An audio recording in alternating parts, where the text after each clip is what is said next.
Alright, response video to some guy called Hug Now. He's turned out to be such an asshole in so many ways. But anyway, he did make a video called something white trash, called Atheist Wiggers or whatever. Because he's all worried because they're, always puffing on their cigarettes. So you're going to complain because, in the future it'll be nicotine inhalers. I can see that social graces are nice and all that stuff, but this idea that everybody should have their, sneakers polished or something to be on YouTube is just stupid. Richard Dawkins and all these Sam Harris, these people you talked about, aren't making videos on YouTube. Alright, maybe they'd be a little more casual if they were, and maybe if one of us was on CNN, we'd be a little more serious. We would placate the audience. But we don't have a broad audience. We're not talking to more people, and so there's less reason not to be offensive, or not to give a damn. Let's put it that way. It's not like we're offensive on purpose. It's that you're going to tend to be different if you're atheist in a culture that's 90% or 95% something else. You're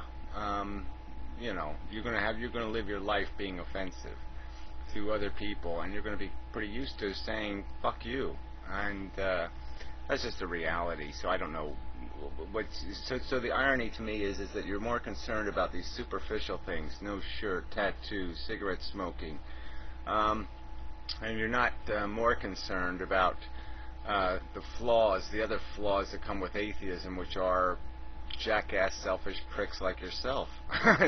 Idiots who can't figure out that other sentient creatures deserve just as much happiness, is just as important. Their welfare is just as important as your own, you selfish dumbass. But anyway, so I'll play his video to me, which was just an ignorant ramble. And that's the other thing. He's talking about this elitist context of intelligence, and it's all about appearance, apparently, intelligence. It's not about making an argument or being rational or logical.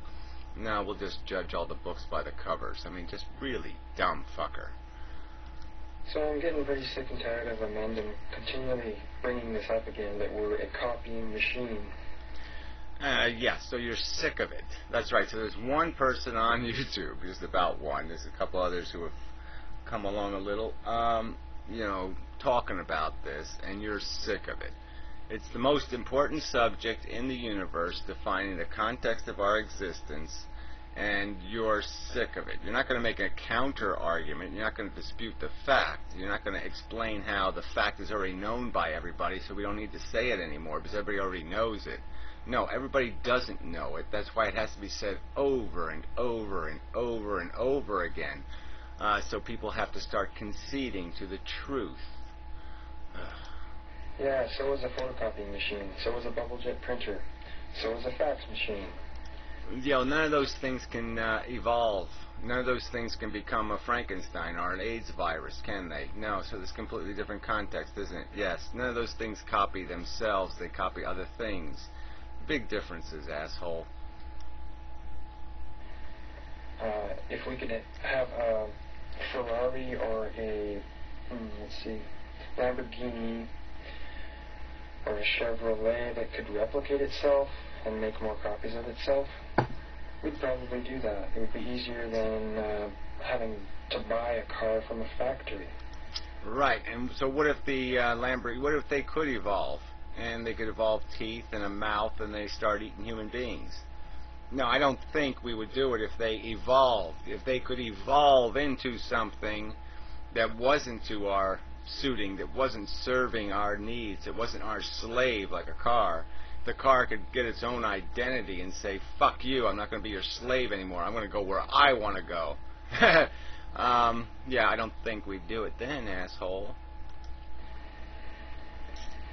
So the things that we design, for example, software which is copyable, and printers which copy more information. Right, and we have software out there right now that's worm software, completely malicious little pieces of software that go out there and they just try to reproduce themselves and fuck people's computers over. Not a brilliant thing. Causes a lot of suffering and pain and expense and all the rest of that crap. So why don't you use that metaphor, butthead? And fax machines, photocopiers, all sorts of designed things, brilliant things that copy. So saying that we are... Look, a nuclear bomb is essentially, a transferred reaction. It's not really a copy, but all right, so we won't use that as an example. But whatever. The subject is that there's a world where creatures can be harmed. They can be done damage. They're damageable, and they have to interact in this medium. And that's the question we're talking about. We're not talking about mechanical devices where no sentience is involved. So involve the sentience and then make your metaphor. Involve the capacity for something to harm something else. Fax machines that ate other fax machines. Then make your metaphor. A copying machine with our genes, it's not enough to depress me. We're able to... Yeah, whatever. That's not the point of the discussion anyway. And again, like I said, it won't depress. Nothing will depress you because you don't care about anything but your fucking self. So how? Yes, this story of life does not implicate you personally. It implicates all the other living things, past and present. But yes, it doesn't implicate you personally. Copy our intelligence over and over and over again.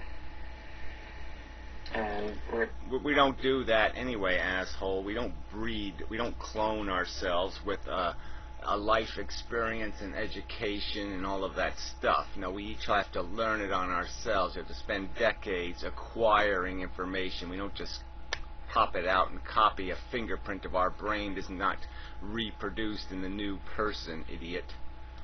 We're able to have children and propagate our intelligence over and over and over again. Again, intelligence is not propagated. A potential is propagated, but the potential is within a range where it's almost irrelevant. You got 90 potential or 95 potential, and that's the difference between a genius and an idiot.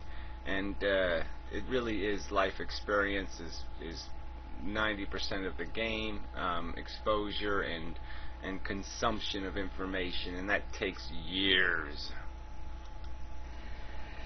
So there's nothing really wrong with that. What we could do away with is, suffering.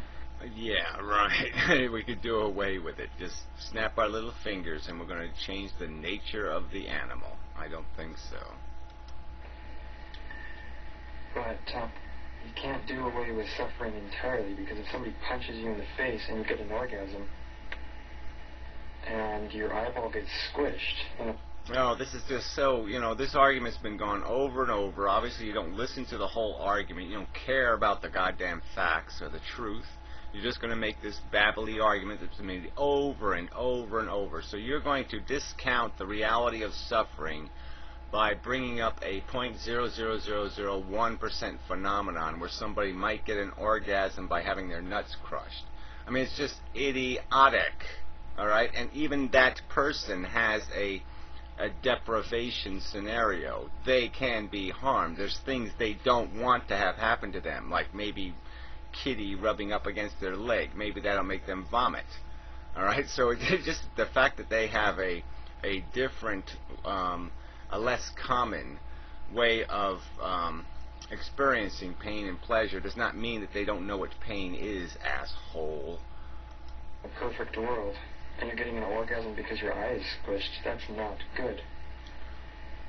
I guess you could argue that in a perfect world, if you got punched in the face and your eyeball got squished, it would just sort of immediately reheal itself and there wouldn't be any suffering. It would just... Yeah, well, not even in a perfect world, but yeah, in a better designed, if we had a better design, we could overcome sensations that are doing us no good, that are, yes, in nature, they'll work for you 90% of the time, but 10% of the time they'll work against you. So yeah, it'd be really good if we could just press a button, and like the morphine button or whatever, and yeah, we could eliminate whatever the suffering, the pain was from the experience. We could have the surgery and have our heart repaired and we wouldn't feel a thing. That would be very good, to be able to turn it off when we needed to. Immediately reheal itself. So there are some things to improve on this planet, but continually arguing over and over and over again that we're just this thing that reproduces and copies itself. Well, yeah, so is a fucking fax machine. And a fax machine... Again, it's not the same. The metaphor is irrelevant to this reality of sentient creatures. And second, I'm the one arguing all the time that we have intelligence and therefore responsibility. I'm not just saying we're a copy machine. We're a very eccentric and elaborate reproducing and consuming bit of biology. And the bottom line is, it's the fucking truth. Now, when the rest of the world is starting to acknowledge that fucking truth, then you can nag